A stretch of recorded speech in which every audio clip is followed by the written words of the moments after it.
All right, Shawn Patrick House from Hempzels is about ready to speak on stage at the Hemp Heals concert here. Hey, thanks for coming out. I took the trek from Lancaster County, Pennsylvania. I'm glad to be part of this. I'm glad to be part of the revolution. Our West Coast brethren are celebrating the Seattle Hemp Fest. It's 15 or 20 times more larger than this. But you guys are the key. I've been doing this for 15 years full-time, sowing the seeds, and that's what I'm here to do today. All right. And I didn't invent hemp. Hemp is the oldest fiber seed and oil crop, but we use the seed, the flour, F-L-O-U-R, and the oil in our soft pretzels, our sourdough pretzels, our nut butter and jam. And what we're trying to do is free the seed to create industry. Now my buddy Les Stark said, this is the man. Jack Hare, R.I.P. God bless him. But I don't agree, and I have a lot of this. This is a Bible if you want to know what's going on with hemp and cannabis. But I don't agree that hemp is marijuana. I don't buy it, because I've done my historical stuff and I collect historical stuff. And you can go back to our booth and you can see the historical stuff. The bullshit was with this word, marijuana. Okay?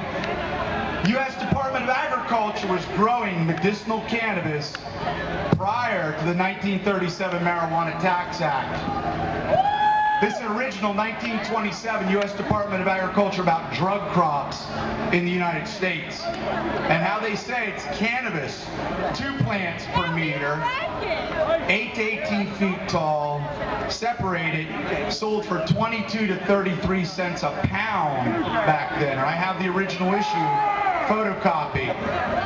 The interesting thing, right in Norristown, Pennsylvania, I have this original tincture bottle. How they identified the ingredients as cannabis indica. So they were making products in the early 20s and the 1800s with cannabis indica, right in Norristown, Pennsylvania. I'm from Lancaster County. My headquarters is in Columbia, Pennsylvania, right near Hemp Heals Township. This is Helena, Pennsylvania.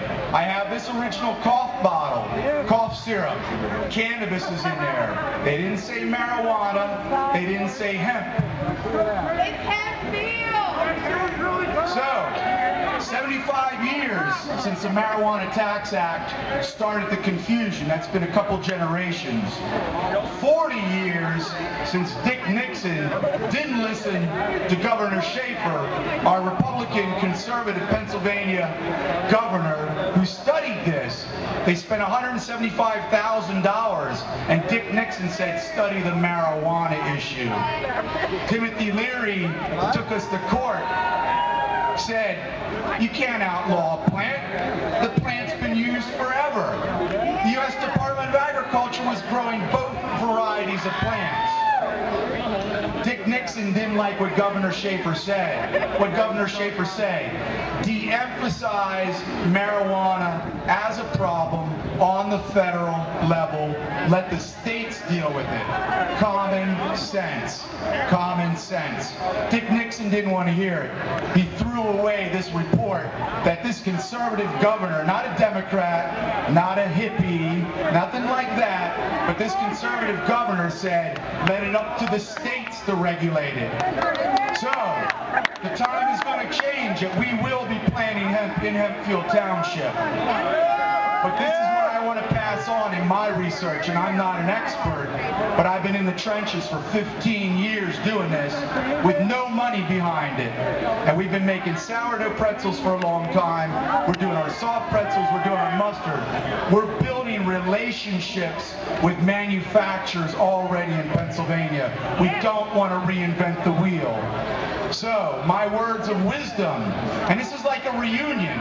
I've known these guys, whether it's Andrea, whether it's Dr. Bronner's, whether it's Les Stark, for 10 or 15 years.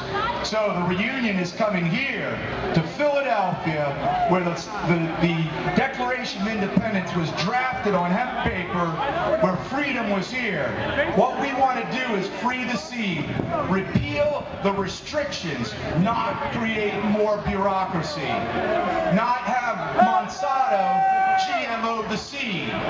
That's bullshit. Now I love my Canadian neighbors, and I bring all my hemp seed in from Canada, and we bring it in by the pallet, and it's perfectly legal.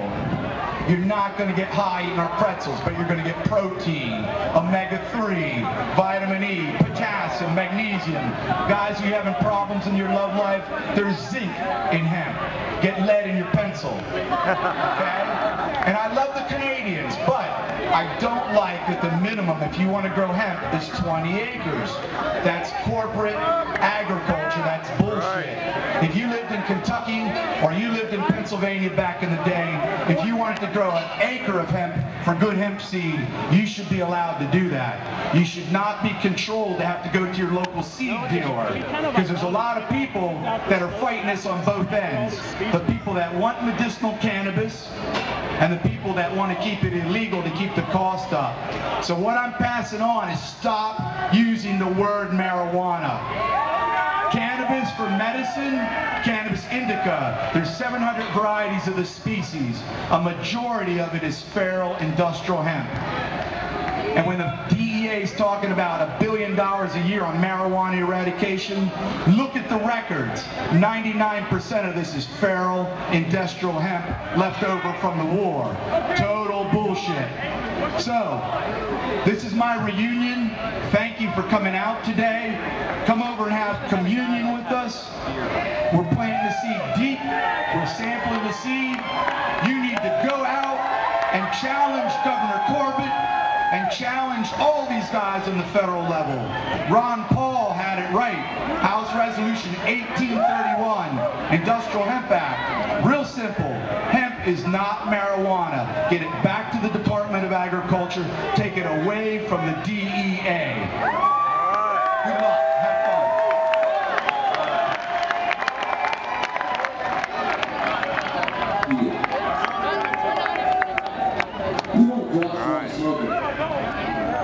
For real, there's everything that this guy said, there's a lot of truth to it. Thank you so much.